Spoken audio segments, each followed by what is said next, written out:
It's Saturday afternoon and I'm at the garden center and it is super busy here. There's so many cars, you can see behind me. But I need to get some spring cabbage seeds and I want to have a little bit of a mooch around as well. See if there's anything else that I absolutely need. What are the chances I'm in for maybe a minute and I have everything that I need? I'm gonna have a look around still, see if there's anything else. Succulents. Oh my gosh. Had to get a basket. Somebody stop me, please. Allotment discount card. Thank you. All right, I feel a little cheeky. Right, so to get your discount here, your allotment discount, you have to present your allotment membership card. But I lost mine, so this morning I had to make a new one. And if anyone did that, yes, that would be very cheeky, but I am the allotment secretary. So I make cards for everyone. Why do I feel cheeky? It's my friend's birthday today and she gave me this succulent a few months ago and it was on its last legs. And I cut off the rosette and I've propagated it. So that's what her birthday present's going to be today. This is one of the succulents I just got from the garden center. And this is the succulent of Hannah's that I rescued earlier this year. And so I'm bringing her home.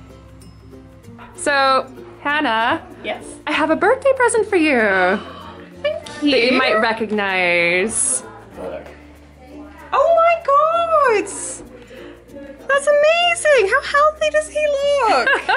Yeah, it looks really nice. It's got a little tag. I'm home, Ma. Oh, I mean, you've done such a wonderful job.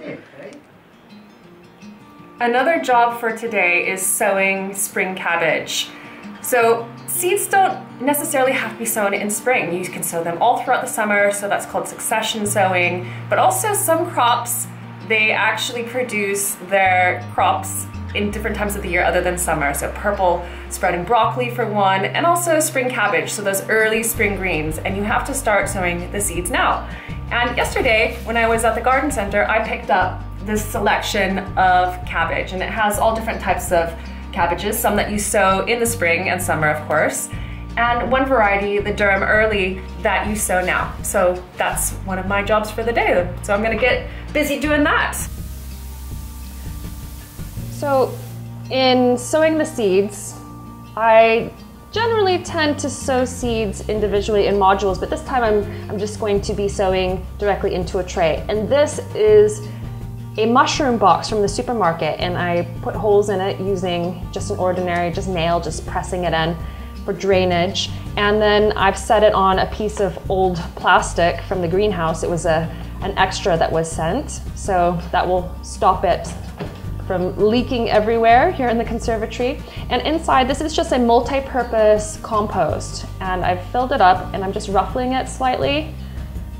And then the seed packets, just rip it open, and then I'm going to just sprinkle the seeds in really lightly. And the reason that I'm doing it like this is that I'm going to be using all of the seeds. So whether it's going to be for the Harding variety or for the loose leaf type, I'm putting them all in the spring. So I'm just going to sprinkle these in lightly. If you use modules and you just sow 1 seed or 2 seeds per module and they're fresh seed, it'll be a really great germination rate, and you can save money on seeds that way. And some seeds are more expensive than others, and it helps to use that technique if you want to save on your spending. Right, so those are all in there, and I'm just going to ruffle them again with my fingers and then press the compost down. So pressing the compost down, it stops it from drying out too quickly, and also cabbage like a firm footing anyway, even though I'm going to be pricking these out. So this compost is moist already, but I'm just going to give it a little bit of an extra watering, and then it'll be ready to go. The next task is filling the water bucket in the greenhouse. And greenhouse is over there, And here in the garage is my hose pipe, and it is the worst hose pipe on the planet.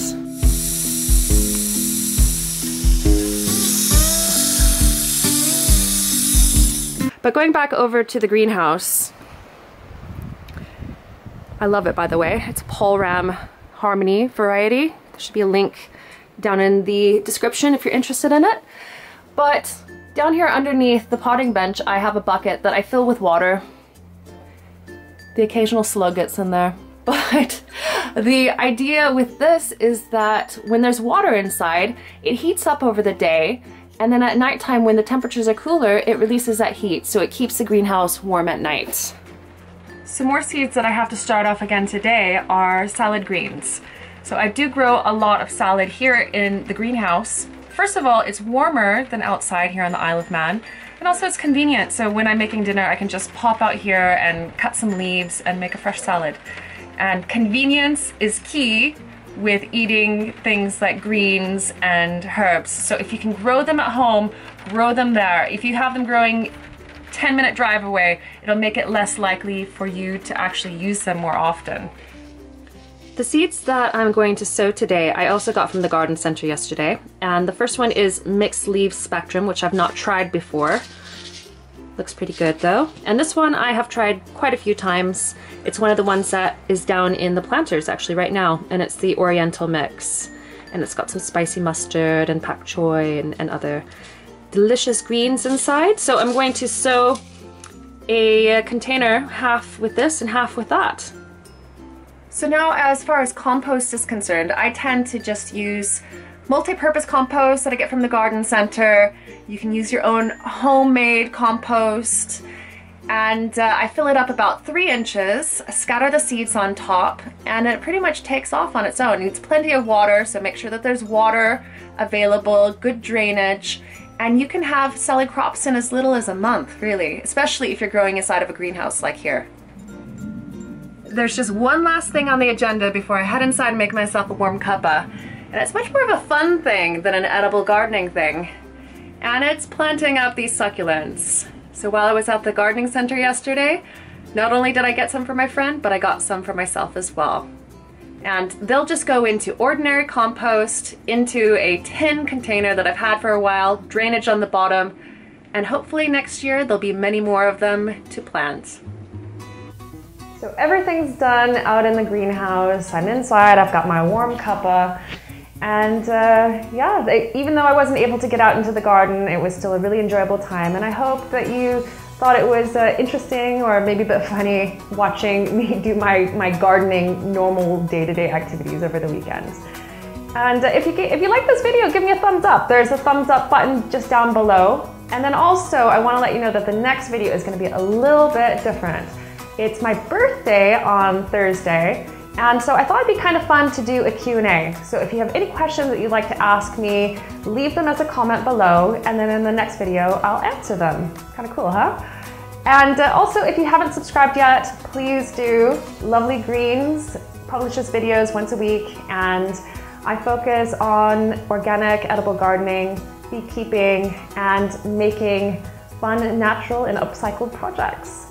Thanks so much for watching, and I'll see you next time for that Q&A.